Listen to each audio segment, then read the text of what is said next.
Notebook grade. Alright, so the opportunity cost of relationships. And let me change this chart around. This is a production possibilities frontier. Kind of a real life thing here. How about instead of time spent doing things not with significant other, let's say time spent doing things with friends. I'm going to change this up a little bit. So, see if you can make sense of this.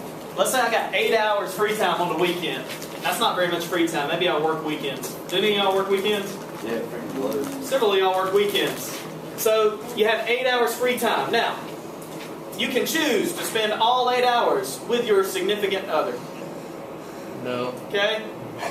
All 8 hours free time with your significant other. You can choose to spend all 8 hours with your buddies. Yes. Okay?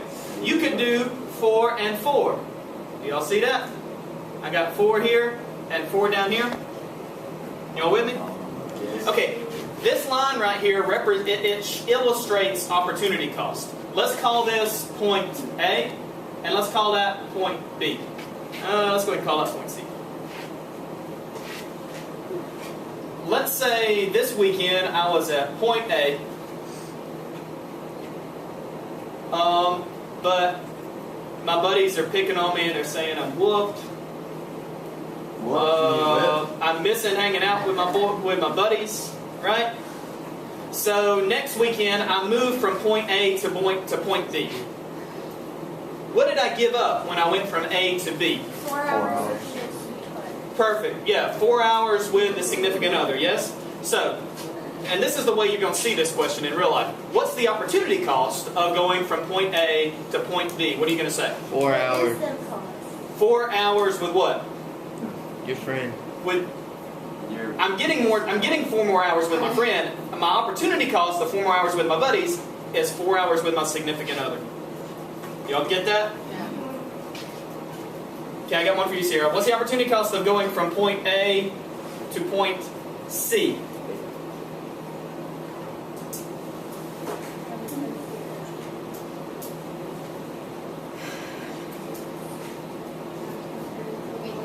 Okay, so this number right here, I'm going from point A to point C, so this number, we're going like down this way. Yeah. Okay? So what am I, when I go from point A to point C, I'm getting more time with who? With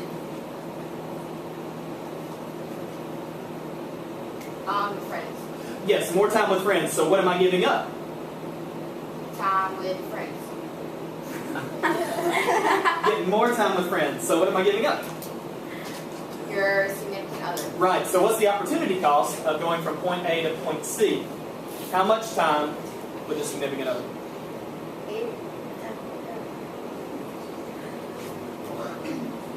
8 hours with friends. Oh my God, I don't understand this. Okay, so you're right? I'm getting 8 hours with friends. Yeah. That's what I'm getting.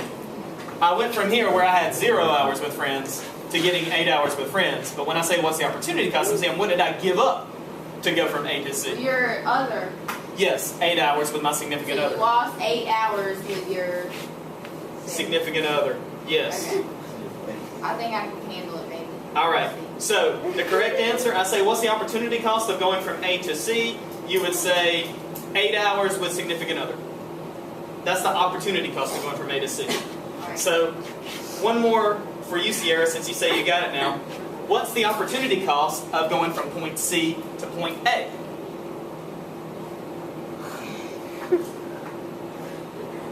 You gain 8 hours with your person. I do, but my question was, what did I give up? What's the cost of going from C to A? Shut up! You lost 8 hours with your friend. Yes, correct. All right, something else here, guys. Very good, Sarah. You got it. Could I be at this point if I wanted to?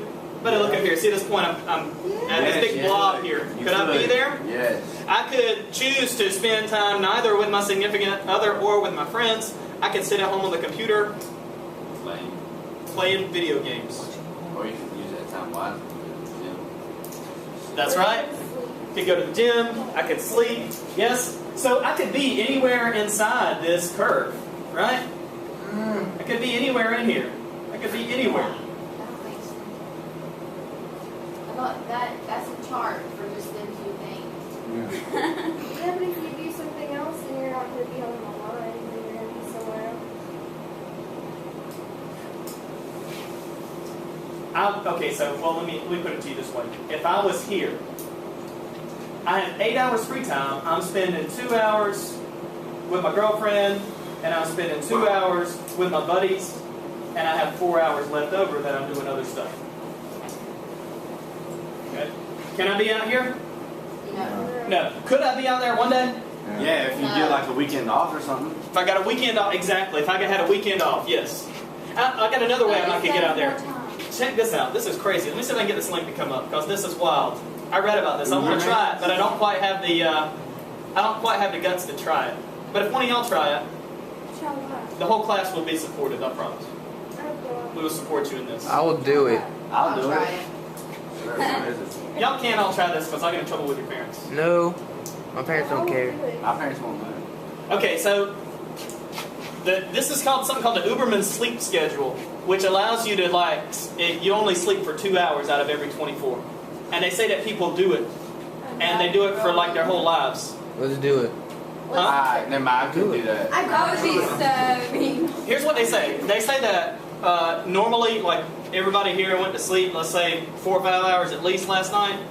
That during that 4 or 5 hours, I slept for 7 hours last night, and during that 7 hours, they said that I only had about 2 hours of deep sleep. They call it REM sleep, rapid eye movement sleep. That the body, you're not in REM sleep all night. That people move through these different stages of sleep all through the night, and they're only at REM sleep for 2 hours a night. That's what you need to stay healthy, is that REM sleep. Why is it called that? Like, why is it called? REM sleep or Uberman's? No, I was asking about the room. REM sleep, REM is short for rapid eye movement. So when you go into that deepest stage of sleep, your eyes like move around. No, really? Yes. Why do they say you need 8 hours of sleep if you only get 2? Because the way that we sleep, the way that our bodies work, even though you're in bed asleep for 8 hours, your body is constantly cycling through those stages of sleep. So like at 2 o'clock in the morning, even though I've been in bed for 5 hours, I've only had a little bit of that deep sleep. And I've actually been kind of a light sleeper at certain points of the night. What this does, this tricks your body into going into REM sleep as soon as your head hits the pillow. And they say as long as you get your then you get your 2 hours and you're good. So what you do is, it says take 6 20 to 30 minute naps spread throughout the day. I'll do it. So this guy had 30-minute naps, and he started at 2 a.m., 6 a.m., 10 a.m., 2 p.m., 6 p.m., and 10 p.m. 6 30-minute naps. That'd be kind of tough for you to do if you work during the day or whatever. What they say is the first 10 days are the hardest because your body is kind of rebelling against it. Your body just wants to go to sleep and sleep for 15 hours straight. But they say if you can make it past the first 10 days, that your body just adjusts. And then once your body adjusts, as soon as your head hits the pillow, you're in full REM sleep for 30 minutes. Get up, you sleep another 30 minutes a few hours later, and your body immediately goes in it's immediate deep sleep. Your body says, what your body says is, if this guy's going to stick to this plan, then I guess I've just got to go straight into deep sleep as soon as his head hits the pillow. So, if we do the Uberman sleep schedule, let's say the girlfriend and the buddies are both getting on to you for not spending time with them. We do the Uberman sleep schedule. What happens to this line right here? It's gonna go away. It's gonna go up. It's going to go, it's going to like go out. Wow. Because now I can spend more time with both. I could be, let's say I went from point B, I was spending half and half. It's a well-balanced person, right? Half the time with the significant other, half the time with the buddies. I can go out to here. Now I went from 4 hours with each to how many hours with each? 6 with this one and 8 with this one. Actually, it'd probably be better if I was right there. That'd be even. That'd be 7 and 7. Hey, but what if your friends and your significant other sleep though? Yeah, that's a good We point. need some friends. Because who wants to hang out with you at 3 in the